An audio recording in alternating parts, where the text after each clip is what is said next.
Hello, how you doing out there, guys? This is our episode 3, and this is Uncle Yab, and you're listening to Gabbing with Yab. Now today, the topic will be interracial relationships. Now, this particular topic is pretty dear to my heart because I was in an interracial relationship. I was married to a Caucasian woman for 9 years. And that's why I chose to talk about it, because a lot of people, they don't want to talk about it. They feel as though it's taboo. But I'm here to say, and I'm also here to tell you guys that that's what's going on. That's what's going on today. You know, you have different races mixing and matching. And you have interracial marriages, you have interracial dating, you have interracial relationships, and it's definitely widespread. I'm here up in Boston, and you see it all the time here, because Boston, Massachusetts is multicultural, so you're going to definitely see a lot of mixing and matches of the races and things like that. I, for one, I like to talk about my situations. I was married for 9 years to a Caucasian lady. We have 2 beautiful daughters, and it was a little different. It was different for me. First of all, when you're dealing with interracial relationships, you got a lot of stuff you have to think about. Mainly family members. You know, are your family going to approve of him or her? How will they accept you? Will they kick you out? Will they shun you? Will they kick you out of the will? And you never know what may happen with individuals, because you never know the way people are thinking. Back in the old days, my grandma used to tell me, "Boy, you better stay in your race." And she was from North Carolina. And to be honest with you, I couldn't wait to get my hands on some of them. Not because she said that, but just being a man and just being me, just exploring. And like I said, it could be a touchy situation, it can be different. Me and my ex-wife, we went through a few things, and we ended up divorced. I'm happily divorced now for a little, almost 3 years. And I'm not going to bash her or anything like that. But what I will tell you is, the way I look at it is, what was my thing as far as my divorce is, I look at it as I just married the wrong woman. And things can happen. You can marry the wrong person and it can all fall apart. No matter how much you make it, no matter how much you have kids or how many times you try to force things to happen, if you're not what I call evenly yoked, if you're not compatible, if you don't have something in common, sooner or later it's going to break down. The marriage is going to break down, the relationship is going to break down, and you're going to come to a divorce or some type of breakup. And that's bad, because in my situation, I had just turned 50, and this was my second marriage, and I was like, "Come on, man, you gotta get this right." But things happen, and right now I'm in a good place in my life where I'm enjoying my divorce.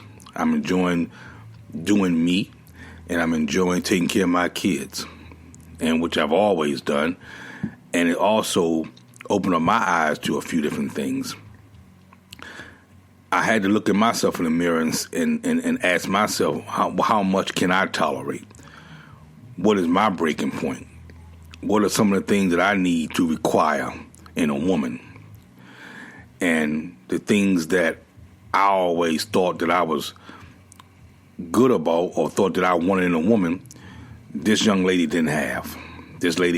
So I'm not, like I said, not bashing her, but make a long story short, we just wasn't compatible.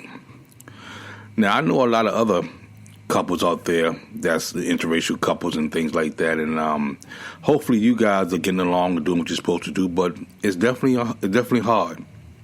First of all, me being an Afro-American man, I like certain foods. And my ex-wife definitely couldn't cook the foods that I like. And it wasn't her fault, it's just that she wasn't used to it. She tried, and she tried, and she tried. And I always went back to my mother and say, Mom, how you cook this? How you cook that? But it's hard because now you have to, that wife or that lady that you're dealing with that's not your ethnicity has to make sure she can please you or make sure she puts a smile on your face. And it goes both ways. The male have to do the same thing. And I'm not saying conform, but I am saying that we should be able to come to an agreement. And a lot of people say, oh, we can do things 50-50. No, I'm going to do it 100-100. If you're going to do things right or you're going to make a relationship or a marriage work, she have to come with 100% and you have to come with 100%. Because if not, it's going to fail. It's going to fail every time. But that's either here nor there. You still have to pick up the pieces and do what you got to do. Now, a lot of times when you're dating from a different environment from out of your race, you might have cultural differences. You might have religious differences. And you just might have family members that just don't like it or just can't see it. So you got to deal with a lot of different things. Just remember, it's 2019, and everybody's doing everything. And I'm not to say just because of 2019, you go do what you got to do and do what you think is right. But just remember this: when you're dealing with any woman or any man, whether he or she is red, green, blue, or brown, he is a man first and she is a woman first before she's a white woman, Caucasian woman, black man, white man, Puerto Rican woman. There are men and there are a woman first. And then, everything else really doesn't matter.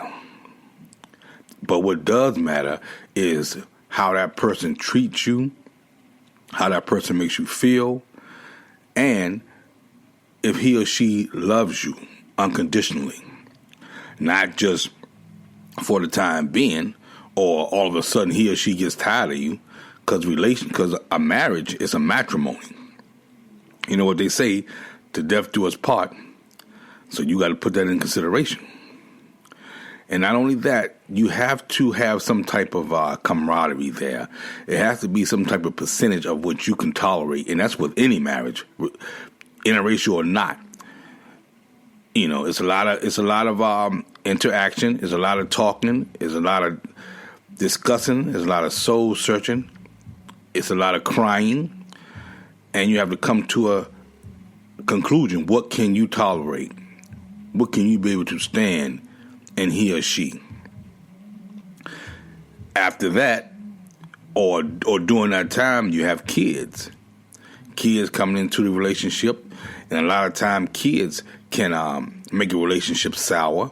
Not to say kids are not good or anything like that, but a lot of times when parents or when couples have kids, a lot of the things that they are dealing with gets put on the back burner. Because of course you got to raise your kids. But I will tell you guys this: married couples, interracial married couples, or whatever, you have to make time for your spouse. Make time for each other. Have what you call an adult night out.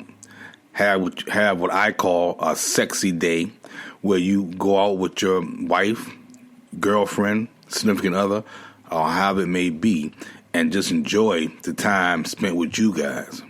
Because the rigors of raising a family and going to work and coming home and raising kids, that can get a little sour. It can get a little tough. So trust me, you have to make time for each other. Bring her flowers or something like that. Just tell her we're going to go on a date night. Maybe he needs a new towel, some underwear, or just call him and tell him, hey, baby, I'm thinking about you or something like that. That's always good. And once you do things like that, you putting forth an effort. You putting forth that 100%. But like I said, it's a two-way street. And if you putting 100% into that marriage or to that affair, you need the other person to put in 100%.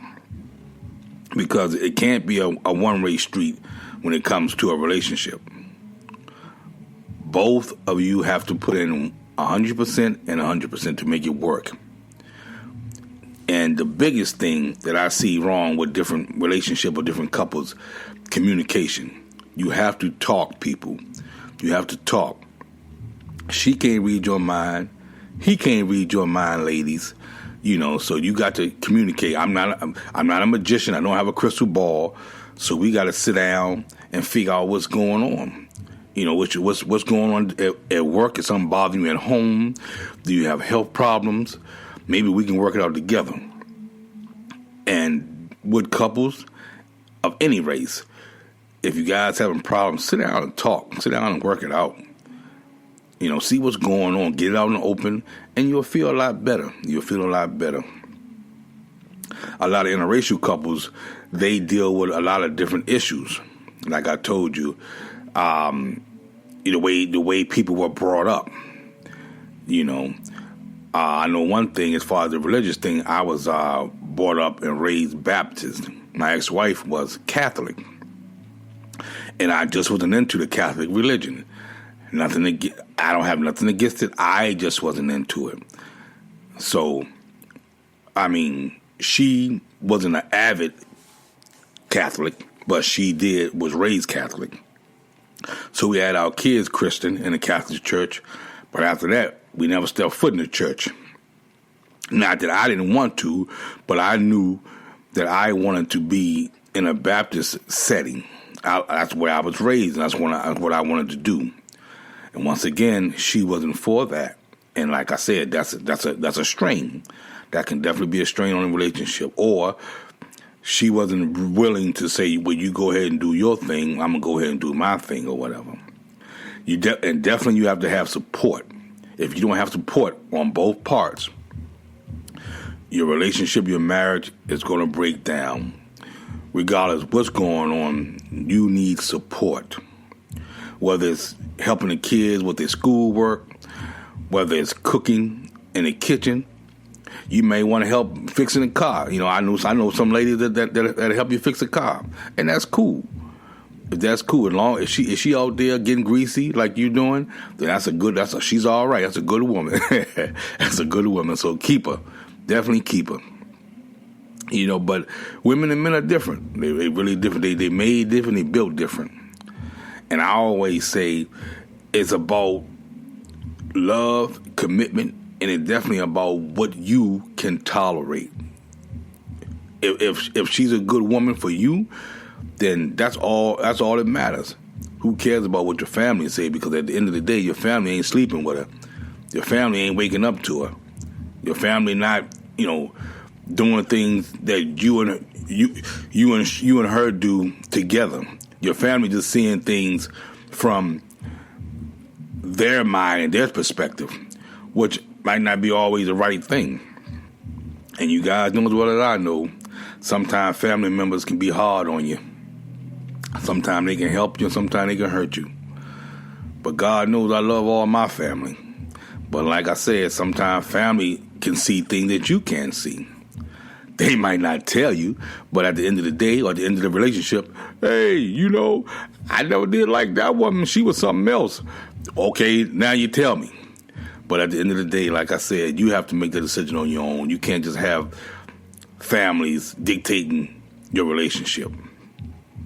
You definitely have to make a decision and come to a conclusion that is this the woman that I want to be for the rest of my life, or just the man that I want to be with the rest of my life? Okay, I'm dealing with certain flaws here, flaws there. But once again, it's what you can tolerate. It's a percentage of you can tolerate with you. You can feel it. If you feel as though you can get over the hump with certain things, or she might get better, or he might get better, then go with it. But if it's something, if you're trying, and that particular person just, can't see the light of day, or just not on the same page as you, and once again, I'll say it, if you guys are not evenly yoked, that's the main thing. then it's not going to work. It's not going to work, you guys. But having somebody is a beautiful thing. You know, right now, you know, I'm doing some dating out there and things like that. And I have a girlfriend, a little over a year now. And once again, I'm in the interracial status. And she's a good person. She's a really good person. Definitely what I'm looking for in a woman. So, but before I found her, I was definitely hard on him. I was definitely saying, hey, I need to do some interviews. I want to make sure she's right for me. I want to make sure her and I can laugh and joke. I want to make sure she likes the same foods that I like. And that's another thing.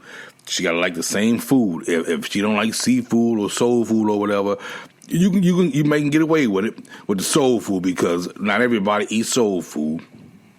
But if you're a seafood man, you definitely want your significant other to like seafood as well, because it'll make the transition just that much easier. And you know, a lot of things. She may not parent like you do. You may be a Gestapo, or she may be lenient on the kids. So once again, you got to sit each other down and come to an agreement on how you're going to do things, because if you're pushing and pulling, and if you're not going forward the right way, that's going to be another strain. It's going to be another strain. But I'm all for marriages, regardless if it's interracial or not. It's just that the two I had didn't work out. But, hey, I'm getting better at it. You learn and you grow. And I learned a lot about myself in those two marriages, a lot about myself. And it took me 52 years. But I think I halfway got it right. You know, I think I understand what I want as a, you know, for my partner. And I think I have it in a young lady now. So, you know, we're doing what we're doing. We're letting it go with the flow, like I always say. And who knows? Who knows what may happen? So this is my thing I'm passing on to all you guys out there.